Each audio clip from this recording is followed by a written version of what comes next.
अल्हम्दुलिल्लाहि रब्बिल आलमीन वस्सलातु वस्सलामु अला रसूलिहिल अमीन व अला आलिहि व अस्हाबिहि अजमईन अम्मा बाद औज़ु बिल्लाहि मिनश शैतानिर रजीम बिस्मिल्लाहिर रहमानिर रहीम व तुइज़्ज़ु मन तशाअ व तुज़िल्लु मन तशाअ बियदिकल खैर इन्नका अला कुल्ली शैइन कदीर सदक़ल्लाहुल अज़ीम। అనంత కరుణామయుడు అపార కృపాశీలుడు సర్వలోక నియామకుడు సర్వ సృష్టికర్త అయిన దైవానికే సమస్త స్తోత్రం తెలియజేసుకుంటూ సోదర మహాశయులారా, ఆధ్యాత్మిక ప్రియులారా, నేను ఈరోజు మీ ముందు దేవుని యొక్క అనుగ్రహాలు ఏవైతే ఉన్నాయో వాటిని మనము పొందిన తర్వాత, వినియోగించుకున్న తర్వాత దైవానికి స్తుతి స్తోత్రాలు తెలియజేయాలి. కానీ చాలామంది వారి యొక్క జీవితాలు పశువుల మాదిరిగా ఉంటాయి. దేవుని యొక్క ఏవైతే అనుగ్రహాలు మనం వినియోగించామో దానికి కృతజ్ఞత తెలుసుకోవాలనే కనీస భావన కూడా కలగదు. అందుకోసమే విశ్వకారుణ్యమూర్తి జగత్ ప్రవక్త ముహమ్మద్ సల్లల్లాహు అలైహి వసల్లం గారు ఎవరైతే వరాలను పొందిన తర్వాత కృతజ్ఞతలు తెలుపుకోరో వారు దేవుని యొక్క కృతజ్ఞతలు కూడా తెలుపుకోరు అని తెలియజేయడం జరిగింది. ఆ విధంగా మనము తల్లిదండ్రుల నుంచి, సమాజం నుంచి, స్నేహితుల నుంచి, పెద్దల నుంచి ఎన్నో సౌకర్యాలు పొంది ఉంటాం, ఎన్నో అనుగ్రహాలు, ముఖ్యమైన సూచనలు, సలహాలు పొంది ఉంటాం. కానీ వాటికి మనము విలువ ఇస్తూ ఉండవు. ఏవైతే మనకు మన పూర్వీకుల నుంచి కొన్ని ఆస్తులు, కొన్ని గౌరవ మర్యాదలు కూడా మనకు వస్తూ ఉంటాయి. కానీ ఈ గౌరవ మర్యాదలు కానీ, ఈ ఐశ్వర్యం కానీ, హోదా కానీ అనుగ్రహించిన కారుణ్య ప్రభు ఎవడైతే ఉన్నాడో ఆయన్ను గుర్తించాలని కానీ, ఆయన్ని కీర్తించాలని కానీ, ఆయన కృతజ్ఞతలు తెలుపుకోవాలనే భావన కూడా చాలా మందికి కలగదు. ఇదే విధంగా పూర్వకాలంలో ఒక చక్రవర్తికి జరిగిన విషయం ఏదైతే ఉందో అది మనము తెలుసుకుంటే విషయ అవగాహన అనేది అర్థం చేసుకునేదానికి సులభమవుతుంది. పూర్వకాలము ఒక చక్రవర్తి తన మహలులో కూర్చొని ఉన్నప్పుడు ఖురాన్ గ్రంథాన్ని చదవడం జరిగింది. ఇప్పుడు నేను ఏదైతే ఖురాన్ వాక్యాన్ని పఠించడం జరిగిందో ఆ వాక్యాన్ని పఠించిన తర్వాత ఏమిటి దీంట్లో దైవమే రాజ్యం ఇస్తాడు, కోరుకున్నప్పుడు రాజ్యాన్ని తీసుకుంటాడు, దైవం తలిస్తే గౌరవాన్ని ప్రసాదిస్తాడు, ఆయన తలిస్తే ఆ గౌరవాన్ని అనుగ్రహిస్తానంటున్నాడు. దేవుని చేతిలో ఏముంది? మా అబ్బగారు కూడా చక్రవర్తి, మా నాయన కూడా చక్రవర్తి, నేను దేశానికి చక్రవర్తి, అందరూ నాకు వంగి వంగి దండాలు చేస్తున్నారు, గౌరవం అందరూ నన్ను గౌరవిస్తూ ఉన్నారు, ఇక్కడ దేవుడు ప్రసాదించింది ఏముంది అని తన మనసులో భావిస్తాడు. కానీ కొన్ని రోజులు గడిచిన తర్వాత తన సైనిక భటులను వెంట పెట్టుకొని ఆ మహారాజు చక్రవర్తి వేటకు వెళ్ళడం జరుగుతుంది.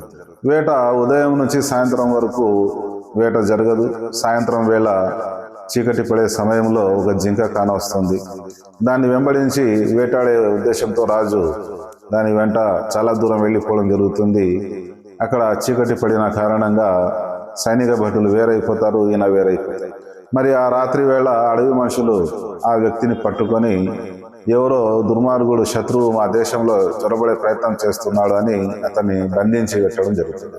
ఆ విధంగా వారి యొక్క పై అధికారులకు, నాయకులకు ఒక వ్యక్తి మా దేశంలోకి చొరబడడం జరిగింది శత్రువు అని అతనికి అప్పగించినప్పుడు, కానీ వారు మాట్లాడే భాష వేరు, ఈ రాజు మాట్లాడే భాష వేరు. ఇతను ఏమిటి అనేది వారికి అర్థం కాదు, వారు ఏమి చెప్తున్నారో ఇతనికి అర్థం కాదు. ఆ విధంగా అన్నపానీయాలు కూడా లేకుండా ఆ శత్రువును బంధించి కట్టివేయడం జరిగింది. అప్పుడు రాజు ఆలోచించడం జరిగింది, ఏమిటి, మహలులో ఉన్నప్పుడు, అంతఃపురంలో ఉన్నప్పుడు నాకు సేవ చేసేవాళ్ళు ఉన్నారు, బాత్రూంలో నీళ్లు పెట్టేవాళ్ళు, వస్త్రాలు ఇచ్చేవారు, ఇస్త్రీ చేసేవాళ్ళు, పండ్లు ఫలాలు సమకూర్చేవారు, నా మాట వినే నౌకర్లు ఎంతమంది ఉన్నారు. కానీ నా పరిస్థితి ఇక్కడ ఏమైపోయింది, స్నానం చేసేదానికి లేదు, బట్టలు మార్చుకునేదానికి లేదు, తిండి తినేదానికి లేదు అని చాలా బాధపడుతూ ఉంటాడు. ఆ విధంగా అతనికి ఎన్నో బరువైన పనులు కూడా అతనితో చేపించడం జరిగింది. పొలం పనులు కూడా చేపించడం జరిగింది, పశువులను కూడా మేపడం జరిగింది. ఈ విధంగా కొంతకాలానికి ఆ దేశానికి రాజు ఎవరైతే ఉన్నారో, మా దేశంలో ఎవరైనా ఖురాన్ గ్రంథాన్ని చదివిన వ్యక్తి ఎవడైనా ఉంటే గనక రాజుకు కబురం పండి రాజు కుమార్తెకు చదువు చెప్పేదాని కోసం ఒక గురువు కావాలా అని ప్రకటన చేసినప్పుడు ఆ విషయం ఈ వ్యక్తికి కూడా తెలుస్తూ ఉంది. అప్పుడు ఈ పశువులు మేపే ఆ బంధించబడిన రాజు ఎవరైతే ఉన్నాడో నాకు ఖురాన్ చదవనవచ్చు అని చెప్పినప్పుడు ఆ రాజు వద్దకు ఇతన్ని చేర్చడం జరుగుతుంది. అప్పుడు ఆ దేశపు రాజు కుమార్తెను చదివించే దానికోసము ఈ పట్టుబడి దారి పట్టుతప్పి వచ్చిన వేటకు వచ్చిన రాజు ఎవరైతే ఉన్నాడో అతను ఆ అమ్మాయిని చదివిస్తూ ఉంటాడు. చదివించేటప్పుడు ఈ వాక్యం వద్దకు వచ్చినప్పుడు ఆయనకు తన అంతఃపురంలో ఉన్నప్పుడు ఈ ఖురాన్ వాక్యాన్ని చదివి దేవుని చేతిలోనే గౌరవం ఉంది, దైవం ఎవరికైతే అగౌరవాన్ని ప్రసాదిస్తాడో అతనికి ఎవరు కూడా గౌరవం ప్రసాదించలేరు అని వాక్యం వచ్చినప్పుడు ఆయన చాలా బాధపడి కన్నీరు కారుస్తూ ఉంటాడు. అదే సమయంలో ఆ దేశపు రాజు ఎవరైతే ఉన్నాడో అటు వెళ్తూ అతన్ని గమనించి అడుగుతాడు, ఎందుకు నువ్వు ఏడుస్తున్నావు అని అడిగినప్పుడు, నేను ఈ విధంగా పొరుగు దేశం యొక్క నేను రాజును, ఈ విధంగా వేటకు వచ్చిన కారణంగా మీ అడవి మనుషులు నన్ను బంధించడం జరిగింది, ఈ విధంగా ఈ విషయాలన్నీ అతను తెలియజేస్తాడు.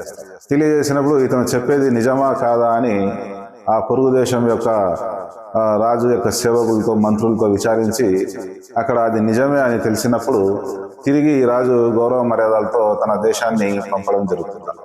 ఆ విధంగా వేటకు వెళ్ళిన రాజు పట్టుబడి అక్కడ అవమానకరమైన జీవితం గడిపిన తర్వాత దేశ ప్రజలందరినీ సమావేశపరిచి ఒక విషయాన్ని తెలియజేస్తాడు. చూడండి, మన తెలివి అనేది ఒక పరిధికి లోబడి ఉంటుంది. మన వివేకం అనేది ఖురాన్ గ్రంథం ఒకసారి చదివినంత మాత్రానే అన్ని మనకు అర్థమవుతాయని కాదు.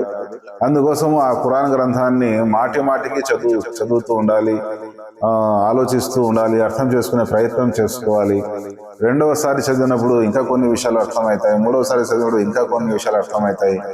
ఆ విధంగా నేను నా రాజ దర్బారులో అంతఃపురంలో ఉన్నప్పుడు ఈ ఖురాన్ వాక్యాన్ని పఠించినప్పుడు నా మనోస్థితి ఏ విధంగా ఉండేది అంటే, మా తాత కూడా చక్రవర్తి, మా నాయన చక్రవర్తి, నేను చక్రవర్తి, దేవుడు అనుగ్రహించింది ఏముంది అనే ఒక అపోహకు గురి అయ్యేవాడిని, గర్వానికి లోనై ఉన్నవాడిని నేను.